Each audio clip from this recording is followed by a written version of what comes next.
right. The big headline of today has been Jameson Williams. I've seen some good. I've seen some bad.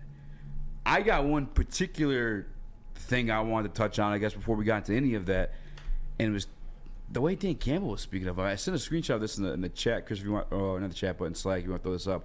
Talking about his hands. Yeah, talking about his hands. Yeah, saying like they'll never be elite. He'll never be one of those elite pass-catching guys. Like, okay, and this is from, shout out to Eric Woodward, by the way, from ESPN. Shout out. But he says, Lions coach Dan Campbell says Jameson Williams has to work on his hand mechanics. He's just got to grind on it, he said. It'll never be probably like one of these elite pass catches that you've seen, but it'll be just fine with his speed and what he's able to do. Is that like that just didn't sit well with me? I don't know. I'm not mad at it. I don't see Jameson Williams as a Devontae Adams type of receiver, or even an Amon-Ra St. Brown type of receiver. Those guys that bring in anything, catch anything, goes out there and sticks the ball to his hands. I don't see him as a type of guy like that. He's a weapon that you use in space, get the ball in his. I don't think he's not saying he's got bad hands or anything. He's just. I mean, that's a roundabout way, though. Not really. Why he is said it he's not going to be one of these elite pass catchers. I mean, like, how are we able to even say that type of stuff already yet? Like, I felt like, obviously, it's not a good comment you want to hear from like a guy whose job is to literally catch the ball. And sometimes too, in his case, he's meant to like spread defenses out, command double teams, just because how fast and available he is to get open. But like, maybe I feel like it was like a roundabout way of challenging J-Mo to take that extra step as a pass catcher. I mean, I remember certain times last year you guys were mad at it, but like is reality of the situation. Dan Campbell kind of called out Jared Goff in like those first couple games of last season, and Jared Goff did eventually bounce back, turn it around. Is it that Dan Campbell's doing, or is he just kind of like pulling on the man's hands right now? No, I think he's definitely using it as a tool for him to get better, for him to improve, and maybe he wants him in the jug machine with Amon-Ra St. Brown. Yeah. Maybe that's what he's trying to get at. He also, I saw a bunch of reports from Jeremy Reisman and from other guys from Bombastic Side Eye. I think he's Almighty J-Mo now. I think he changed his name. J-Mo's eating at camp today. Made a nasty one-handed snag on the sideline. Burnt Cam Sutton by 10-plus yards for like a 50-yard pass. And he caught all the balls that they saw were thrown at him. So I'm excited to see what he does, and we have Dan Campbell speaking on Jameson Williams and what he's going to do, not only during camp but during the preseason, which is what we were worried about, which is what we were thinking about. Like, what are we going to be able to see during the preseason? It just feels like with all the extra blaha going on right now around George Blaha, Jameson Williams, it's not the time to like I guess make those type of comments. You know what I'm saying? Like I feel. I don't know, man. It's just like the timing of it, with all the extra fucking critique going around. You don't like it? No. I don't like the head coach kind of like adding to it. You know what I'm saying? It already seems like a lot. Yeah. It's become like a running joke almost. It's like anything that J-Mo does has been switching to like a headline story. Chris, were you about to say something? Yeah, I think you're overreacting with this one. I think that when it comes to Dan Campbell, the one thing that he's been always throughout his entire tenure is completely honest on the podium. Yeah. And I think that is why all the players love him. So I don't think it's saying somebody is not elite.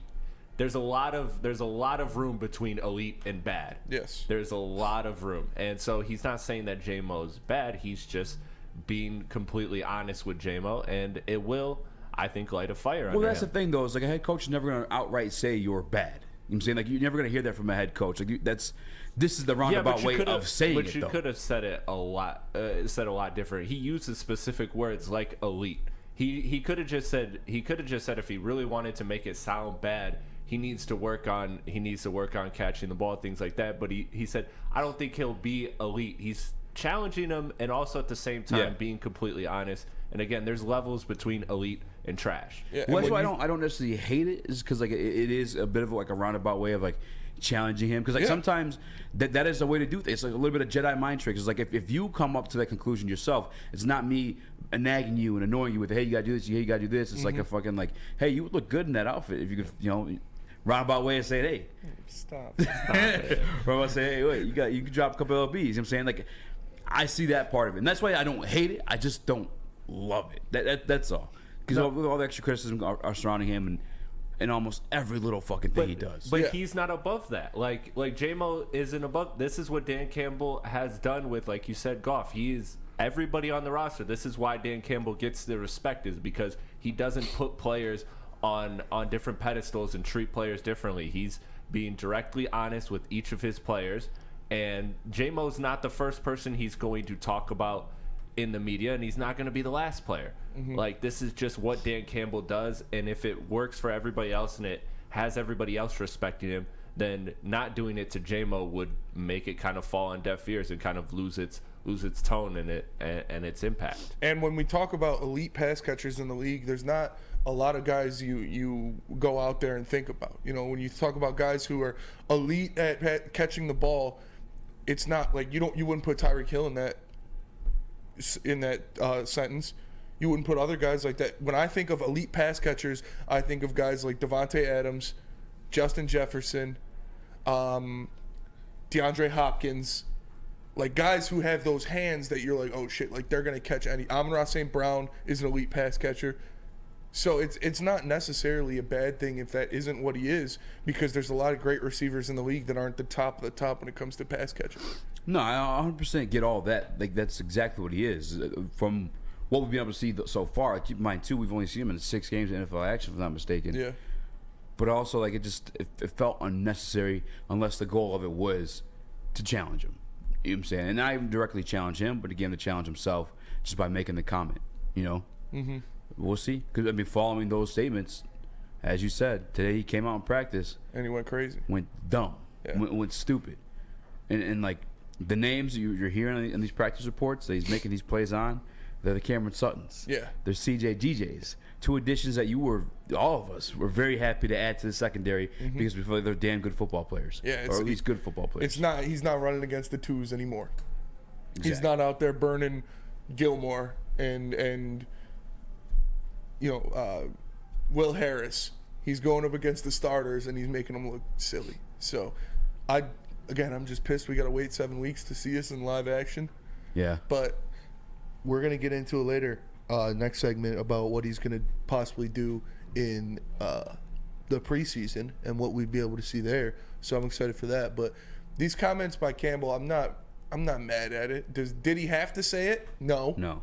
He didn't have to say it. You don't have to go out there. But I agree with like what Chris said about how he's, from the jump, he's been the honest guy. He says everything that he's thinking. He says everything that's on his mind. So I think Jameson would agree with what he said and knows he needs to work on some things. So maybe we'll see him at the jug machine after practice, the Amon-Ra St. Brown.